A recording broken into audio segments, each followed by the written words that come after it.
যদি ইচ্ছা করে একজন মহিলা অনেক কিছুই করতে পারে, সংসারের মধ্যে সুখ শান্তিও আনতে পারে, আবার দেখা যায় এই সংসার ধ্বংস করতে পারে। যদি আপনি বেশি মুরগি পালন করেন তাহলে আপনি বেশি লাভবান হবেন, যদি কম মুরগি পালন করেন তাহলে কম লাভবান হবেন। মানে এটা আপনার ইনভেস্ট বেশি হইলে লাভও বেশি, আর যদি ইনভেস্ট কম হয় তাহলে লাভও কম।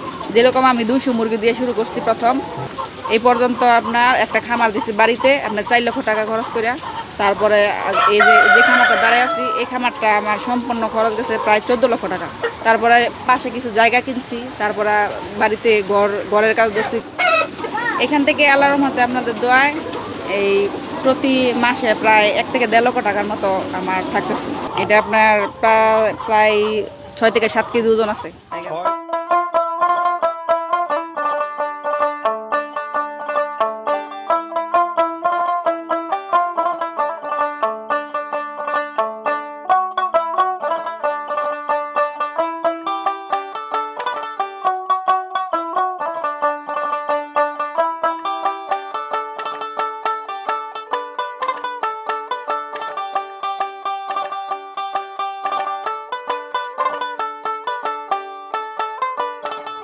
আসসালামু আলাইকুম সুপ্রিয় দর্শক, আশা করছি আপনারা সবাই ভালো আছেন। দর্শক বন্ধুরা, আজকে আমরা চলে আসছি নারায়ণগঞ্জ জেলার 2.5 আজকে আমরা আসছি এখানের একজন সফল নারী উদ্যোক্তার খামারে। আপনারা আমার পাশেই দেখতে পাচ্ছেন, আপনাদের অনেকেরই পরিচিত একজন খামারি সখী আপা, যিনি দীর্ঘ 8 বছর যাবৎ টাইগার মুরগি লালন পালনের সাথে জড়িত রয়েছেন। উনি প্রথমে মাত্র 200 মুরগি দিয়ে ওনারই খামারের যাত্রা শুরু করেছেন বাড়িতে ছোট্ট পরিসরে। সেখান থেকে কিন্তু এখন উনি বাণিজ্যিকভাবে বিশাল আকারে খামারটি পরিচালনা করতেন। বাড়িতে একটি সুবিশাল শেড রয়েছে, পাশাপাশি উনি এখানেও নতুন একটি শেড করেছেন এবং সেগুলো কিন্তু উনি সম্পূর্ণ ওনার আয়ের টাকা দিয়ে করেছেন এবং উনি এই মুরগি পালন করে কিন্তু বেশ সফল। বর্তমানে ওনার ছোটো বড় প্রায় 4000 মুরগি রয়েছে এবং এখান থেকে কিন্তু উনি প্রতি মাসে প্রায় 1 থেকে 1.5 লাখ টাকা আয় করতেছেন। তো এই যে একজন নারী উদ্যোক্তা গৃহস্থলী কাজ করার পাশাপাশি উনি টাইগার মুরগি পালন করে কিভাবে প্রতি মাসে 1 থেকে 1.5 লাখ টাকা আয় করছেন সেই সম্পর্কে আমরা আজকে আপনাদেরকে বিস্তারিত জানাবো। আশা করছি পুরোটা আয়োজন জুড়ে আপনারা আমাদের সাথেই থাকবেন। আসসালামু আলাইকুম সখী আপা। ওয়ালাইকুম আসসালাম। কেমন আছেন আপা? হ্যাঁ আলহামদুলিল্লাহ ভালো, আপনি কেমন আছেন? আলহামদুলিল্লাহ। সখী আপা হাতে সুবিশাল একটি টাইগার মোরগ দেখতে পাচ্ছি। জি, এটা আপনার প্রায় 6 থেকে 7 কেজি ওজন আছে। 6 থেকে 7 কেজি ওজন? জি জি। কি বলেন, সত্যি? জি। একটু দেখি ধরে। হ্যাঁ দাঁড়ান। তো একটি মোরগের ওজন 6 থেকে 7 কেজি, বিশ্বাস করা যায়? আসলে সুবিশাল। আমরা যদি একটু আপনাদেরকে ছেড়ে দেখাই তাহলে বুঝতে পারবেন মোরগটা কত বড়। দেখুন কত বড় একটি মোরগ, যার ওজন কিন্তু 6 থেকে 7 কেজি বলা হচ্ছে। আপা এই মুরগ কি এরকমই ওজন হয় না আরো বড় হয়? এটা আপনার আরো ওজন হয়, আমরা প্যারেন্টসের জন্য রেডি করি, এই কারণে ওজনটা একটু কমাই রাখি। আর যদি আরো ওজন হয়? আরো ওজন হয়। জি। কি বলেন, তাহলে তো ছোটখাটো একটা খাসির ওজন হয়ে যাবে। জি, ছোটখাটো একটা খাসির ওজন হয়ে যায়। আচ্ছা, এই যে 6-7 কেজি ওজনের মোরগ, এটা তৈরি করতে আপনার কতদিন সময় লেগেছে? এটা আপনার 5 মাস বয়স হয়ে এরকম ওজন আসে পড়ে। 5 মাস? জি। আর যদি আপনার ওজন বাড়ানোর ইচ্ছা থাকে তখন আপনার ওই যে ব্রয়লার খাবার খাওয়াইলে মাংসের জন্য, তাহলে আপনার আরো 1 থেকে 1.5 কেজি ওজন আবার বাড়বে। আচ্ছা, মাংসের জন্য যেটা বললেন যে যদি করা হয় যে ব্রয়লার খাবার খেলে আরো ওজন আসবে, সাধারণত যারা মাংসের জন্য তৈরি করে বাজারে বিক্রি করে তারা তো আর এতদিন এই মুরগিটা পালন করে না, অল্প দিন পালন করে বিক্রি করে দেয়। জি, এটা আপনার যারা নাকি রোস্টের সাইজ করে, দেখা যায় 2000-3000 মুরগি খামারের মধ্যে একজনে উঠাইছে, এখন ওই মোরগটা বিক্রি করবো যেরকম কক সাইজ আপনার 700-800 গ্রাম বিক্রি করে দেয়। আর এটা আপনার কি করা হয়, যেরকম আপনার 3000 মুরগি খামারে নিছে, এখন আপনার 40 থেকে 45 দিনের ভিতরে আবার এই যে 1 কেজি চলে আসে, তখন কি হয় আপনার 40 দিনের মধ্যে 800 গ্রাম ওজন আসে পড়ে। তো এই মুরগিটা মাংসের জন্য কইরা ওনারা আপনার রোস্টের সাইজ করে বিক্রি করে দেয় আর কি। ওই তুলনায় আপনার লাভটা অনেক বেশি, ওজন তাড়াতাড়ি আসার কারণে। আর আপনার যেটা নাকি আপনার কক মুরগি, ওইটা এই 7 থেকে 800 গ্রাম ওজন আসতে প্রায় 2 থেকে 2.5 মাস সময় লেগে যায়। আর এটা আপনার 40-45 দিনের ভিতরেই আসে পড়ে।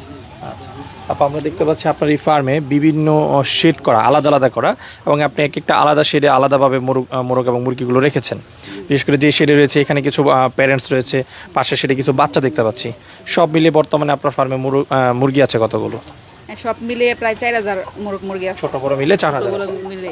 বর্তমানে প্যারেন্টস রয়েছে কেমন? যেরকম ধরেন 4000 থাকে এরকম রেগুলারে সবসময় থাকে, আমরা বিক্রি করে দিই। আবার মানে বাচ্চা ফুটাইতেছি বিক্রি করতেছি, ওইরকম যদি আমরা সব রাখতে যাই তাহলে মনে করেন খামারের মুরগি কোনো জায়গা লইতো, কারণ আমরা তো বিক্রি করতে থাকি, রেডি করতে থাকি একদিকে, আরেকদিকে বিক্রি করতে থাকি। যেরকম আপনার 1 দিনের বাচ্চা বিক্রি হয়, 10 দিনের, 15 দিনের, তারপরে 20 দিন, 1 মাস, 2 মাস, এরকম সাইজের মুরগি আমরা মানে সব বিভিন্ন বয়সের বিক্রি করি। আচ্ছা, মূলত এখন আপনি সম্পূর্ণ বাণিজ্যিকভাবে এই ফার্মটা পরিচালনা করতেছেন? জি, বাণিজ্যিকভাবে। মানে একজনে আপনার বলতেছে যে আমি 50টা মুরগি পালমু শখ কইরা, এটা আপনার 2 মাসের মুরগি দেওয়া যাবে কিনা। হ্যাঁ দেওয়া যাবে, তখন আপনার ওইখান থেকে 50টা নিয়ে দিতেছে। তা আবার বেশিরভাগ মেইন ইয়াটাই আমাদের হচ্ছে এই একদিনের বাচ্চাটা সেল দেওয়া। অনেকে আপনার ডিমের জন্য করার জন্য নেয়, 15 দিনের বাচ্চাটা অর্ডার করে রাখে আগে, যে আপনি 15-20 দিন পরে বাচ্চাটা দিবেন, আপনি ব্রুডিং কইরা, যাতে ব্রুডিং করতে আমার কোনো সমস্যা না হয়। যে এরকম আমি নতুন একজন উদ্যোক্তা, ব্রুডিং করা এরকমভাবে বুঝবো না। তো ওই তখন আমরা কী করি, যে ব্রুডিং 500 বাচ্চা অর্ডার করছে, সাথে আরও 500 বাচ্চা এক্সট্রা সাইডে দেয়। তখন আপনার ওই বাচ্চাটা বিক্রি হইতে মানে আরও এইটার অর্ডার আইসা পরে মানে একাদারসে বিক্রি হইতে থাকে এখান থেকে। আপনি তো বিভিন্ন বয়সের মুরগি বিক্রি করতেছেন, তো আপনার কাছ থেকে একটু জানতে চাই আপনি জিরো বাচ্চাটা কেমন ভাবে বিক্রি করতেছেন, বা এই যে 10-15 দিন বা 1 মাস বা 2 মাস এবং যেগুলো 4-5 মাস একদম ডিম পাড়ার উপযোগী, এই মুরগিগুলো কেমন বর্তমানে দাম রয়েছে? জি, এখন বর্তমানে আপনার জিরো বাচ্চার রেট আছে 55 থেকে 60 টাকা।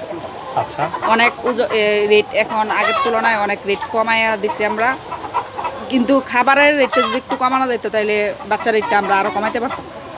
দেখা যায় এখন এটা কাঁচামালের মতো, এখন আপনার 55 থেকে 60 টাকা রেট আছে। আবার কিছুদিন গেলে দেখা যাচ্ছে আপনার আরও বেশি বাড়তেও পারে বা কমতেও পারে, মানে এটা আমি নির্ধারিত রেট বলতে পারবো না, মানে সব খামারিরা মিলেই আমরা একটা রেট দিই। জি, এখন বর্তমানে যে রেটটা আছে, একদিনের বাচ্চাটা আপনার 55 থেকে 60 টাকা, 10 দিনের ব্রুডিং করাটা আপনার 100 টাকা। তারপর আপনার যেটা নাকি 15 দিন ব্রুডিং কমপ্লিট, ওইটা ব্রুডিং কমপ্লিট হয়ে 6টা ভ্যাকসিন হয়ে যাবে।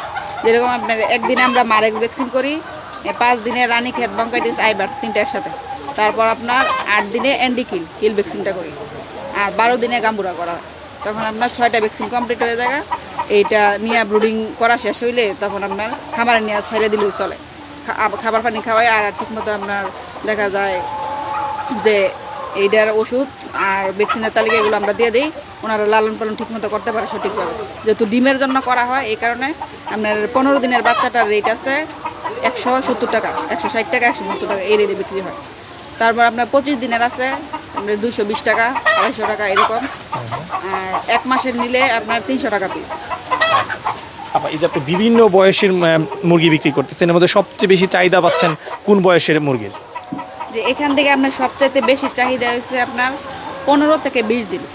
আচ্ছা, আর 1 মাসেরটা আপনার বিক্রি হয়, কিন্তু আপনার এটা ওই যারা নাকি একেবারেই বুঝে না, মুরগিটা একবারে বাছাই করে নেওয়া যায় আর কি। যে এখানে আপনি 1 মাস বয়স হইলে আপনার মোরগটা চিনা যায়, মুরগিটা চিনা যায়। তখন ওইখান থেকে আপনার দেখেন 200 প্যারেন্টস করবেন, 200 মুরগি বাছাই করে নিয়ে যেতে পারবো। এর সাথে আপনার 50টা রাতা নিয়ে গেল, তখন আপনার এটা একসাথে একবারে কমপ্লিট হয়ে গেল, 250 প্যারেন্টস রেডি। তো ওই ক্ষেত্রে আপনার 1 মাসেরটা নেওয়া বেশি ভালো, মুরগিটা চিনা যায়। আর 20 থেকে 25 দিনেরটা এটা আপনার রিস্ক থাকে না, আপনার ব্রুডিং কমপ্লিট হয়ে ভ্যাকসিন আরও ওই জায়গায় আর কি 6-7টা। এই কারণে প্রতি মাসে আপনার বর্তমানে কি পরিমাণ বাচ্চা বিক্রি হচ্ছে, মানে ছোট বড় মিলিয়ে? প্রতি সপ্তাহে প্রায় 2 থেকে 2,500। সপ্তাহে 2 থেকে 2,500? জি, মানে মাসে আপনার 8 থেকে 10,000 ছোট বড় মিলে হ্যাঁ মুরগি বিক্রি হচ্ছে। আচ্ছা, আবার এই যে আপনি প্রতি মাসে 8-10,000 মুরগি বিক্রি করতেছেন, আপনার সকল খরচ বাদ দিয়ে এখান থেকে আপনি কিরকম টাকা লাভবান হচ্ছেন? এখান থেকে আল্লাহর রহমতে আপনাদের দোয়ায় এই প্রতি মাসে প্রায় 1 থেকে 1.5 লক্ষ টাকার মতো আমার থাকতেছে। 1 থেকে 1.5 লাখ? জি জি, এটা হচ্ছে আপনার মুরগি বিক্রির উপরে ইয়া করে, দেখা যায় আবার অনেক মাসে আপনার একটু কমও হয়, কিন্তু এভারেজ হিসাব করলে আপনার 1 লক্ষ টাকার উপরেই থাকে। 1 লাখ টাকার উপরে? জি। আচ্ছা, তো আমরা বলতে পারি যে মাসে 1 লাখ একজন নারী উদ্যোক্তা হয়ে অনেক ভালো একটা ইনকাম করতেছেন, যেটা কিন্তু সচরাচর চাকরি। যেরকম ধরেন মুরগির মধ্যে ইয়া করব, যদি আপনি বেশি মুরগি পালন করেন তাহলে আপনি বেশি লাভবান হবেন, যদি কম মুরগি পালন করেন তাহলে কম লাভবান হবেন। মানে এটা আপনার ইনভেস্ট বেশি হইলে লাভও বেশি, আর যদি ইনভেস্ট কম হয় তাহলে লাভও কম, মানে হিসাবটা এরকম। আপনি তো মুরগি পালন করতেছেন আমি যতটুকু জানি প্রায় দীর্ঘ 7-8 বছর। জি, 7-8 বছর। আচ্ছা, এই যে প্রতি মাসে 1 লাখ টাকা লাভ হচ্ছে, এই লাভের টাকা দিয়ে আপনি মূলত কি করেছেন? জায়গা জমি এরকম কিছু করেছেন কিনা? জি, ইনশাল্লাহ করেছি। যেরকম আমি 200 মুরগি দিয়ে শুরু করছি প্রথম। আপনার একটা লাকড়ি রাখার ঘর, মানে স্টোর রুম বলতে গেলে ধরা যায়, এই ঘরটা আমি পরিষ্কার করে 13,000 টাকা দিয়ে শুরু করি।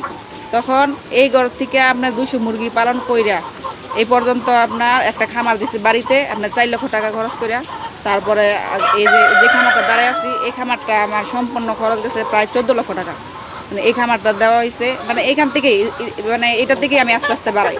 তারপরে পাশে কিছু জায়গা কিনছি, তারপরে বাড়িতে ঘরের কাজ ধরছি, ঘরের কাজ আর প্রায় 1 মাস হলে সম্পন্ন হয়ে যাবে। মানে অনেক কিছু এটা দিয়ে আমি করতে পারতেছি। আচ্ছা আচ্ছা, যাক আপা, খুব ভালো লাগলো যে আপনি 200 মুরগি দিয়ে শুরু করে 7-8 বছর আপনি অনেক কিছুই করেছেন, বাড়ি করেছেন, জমি কিনেছেন, কিন্তু আসলে অনেকেই কিন্তু এগুলো বলে যে একটা হাজবেন্ডেরও কিছু দেনা ছিল, যেরকম আপনার কিস্তিতে কিছু টাকা ছিল, ওই টাকাও অনেক টাকা আমি পরিশোধ করছি। আপা, আপনি তো একজন সফল নারী উদ্যোক্তা, 7-8 বছর অনেক কিছু করেছেন, বাট অনেকেই কিন্তু এই সেক্টরে এসে লস খাচ্ছে, ধ্বংস হয়ে যাচ্ছে, লাখ লাখ টাকা লস খাচ্ছে। লস খাওয়ার আসলে কারণটা কি বলে আপনি মনে করেন? জি, লস খাওয়ার কারণটা হচ্ছে আপনার যেরকম একটা লোক এখন ইচ্ছা করছে যে আমি এই খামারটা করবো, এটা দিয়ে দেখি আমি স্বাবলম্বী হইতে পারি কিনা। তখন আপনার মুরগির বাচ্চা উনি কিনে নিয়ে গেল, কিন্তু কোনো কিছু বুঝে না, জানে না, বুঝার চেষ্টাও করে না, দেখতেছে খাবার পানি দিতেছে ঠিক মতো, আর কোনো ভালোভাবে যত্ন নাই। তখন আপনার মুরগি অসুস্থ হইতেছে, মারা যাইতেছে। কিন্তু স্বপ্ন যদি আমি দেখি শুধু লাভের, লসের স্বপ্ন যদি না দেখি, মানে শুধু লাভটাই যদি দেখি, লাভটা কিভাবে হইব ওই জিনিসটাও ভাবতে হইব, আবার ধৈর্য ধরতে হইব যে আমি মুরগিটা পালন করতেছি, আমি সুস্থ মতো যাতে পালন করতে পারি। সুস্থ মতো যদি আমি পালন করতে পারি তখন এটার ফল আল্লাহই দিব, কারণ এটা আপনার মুরগি সুস্থ থাকলেই আপনি লাভবান হইবেন। তো মুরগি কিভাবে সুস্থ থাকবো সবসময় ওই চিন্তায় মাথা থাকতে হইব যে মুরগিগুলা আমি পালন করতেছি, এটা কিভাবে আমি সুস্থ রাখতে পারি। তাইলে আপনি দেখা যাচ্ছে একদিন ঠিকই আপনি সফল হইতে পারবেন। আপা, অনেক কথা বললাম, খুবই ভালো লাগলো। তো পরিশেষে আমি আপনার কাছ থেকে একটু জানতে চাই, যারা আপনার মতো নারী রয়েছে, যারা বাসায় গৃহস্থলী কাজ করার পাশাপাশি খামার করে সংসার একটু বাড়তি আয় করতে চায়, হ্যাঁ, তাদের উদ্দেশ্যে আপনি কিছু বলতে চান কিনা আপনার মতো নারী উদ্যোক্তাদের উদ্দেশ্যে? জি, বলতে চাই, যেরকম অনেক মহিলাই আছে সংসারের মধ্যে ছেলে মেয়ের খরচটা ঠিক মতো চালাতে পারে না, স্বামীর কাছ থেকে চাইলে স্বামীর ওই রকম ইনকাম থাকে না। দেখা যাইতেছে যে এখন 100 টাকা দেয়, ভাড়ার টাকা লাগবো, বা এই স্কুলের বেতন দিতে হইব, বা বই কিনতে হইব, ওই খরচগুলো চাইলে দেখা যায় একটু রায় গিয়া জায়গা বা জিদ দেখায় যে মানে আমি পারবো না, মানে সংসার একটা অশান্তির মতো আসে পড়ে আর কি। যদি আপনার স্বামীর যদি ইনকাম ওই রকম কম থাকে, তখন ওই যদি উনার স্ত্রী যদি চেষ্টা করে যে না আমি কিছু করতে পারিনি, শুধু উনার এটা দিয়ে চাইতে থাকলে তো চলতো না। তখন ওই বিষয়টা দেখা যায়, যদি ইচ্ছা করে একজন মহিলা অনেক কিছু করতে পারে, সংসারের মধ্যে সুখ শান্তিও আনতে পারে, আবার দেখা যায় এই সংসার ধ্বংস করতে পারে। তখন এটা চিন্তা করে যদি সংসারের মধ্যে ওইরকম মনোযোগ থাকে যে আমি একটা না একটা কিছু কইরা সংসারের যে বেশি খরচগুলো আছে ওইগুলো চালানো, তারপরে এটা চিন্তা ভাবনার থেকেও দেখা যায় আপনার আল্লাহ চাইলে আছে, মানে আপনি পুরো ফ্যামিলি আপনি ভালো চলতে পারবেন যদি ওইরকম চিন্তা ভাবনা থাকে, মানে ওইরকম গুরুত্ব থাকে। তো আমি আশা করি যে সবাই কিছু না কিছু করা দরকার। সংসার যেহেতু সবাই করে, যেরকম আমি সংসার করে আমি করতেছি মুরগির খামার, আরেকজন নারী উদ্যোক্তা ইচ্ছা করলে একজন উদ্যোক্তা হইতে পারে বাবার মতো, যদি উনিও চেষ্টা করে। তো আমি মনে করি বেকার না থেকে আপনারা কিছু না কিছু করেন। ঠিক আছে। আচ্ছা, সুখেব, আপনার সাথে কথা বলে খুবই ভালো লাগলো। আপনার ব্যবসার সফলতা কামনা করে বিদায় নিচ্ছি, ভালো থাকবেন। আসসালামু আলাইকুম। আপনিও ভালো থাকবেন। ওয়ালাইকুম আসসালাম।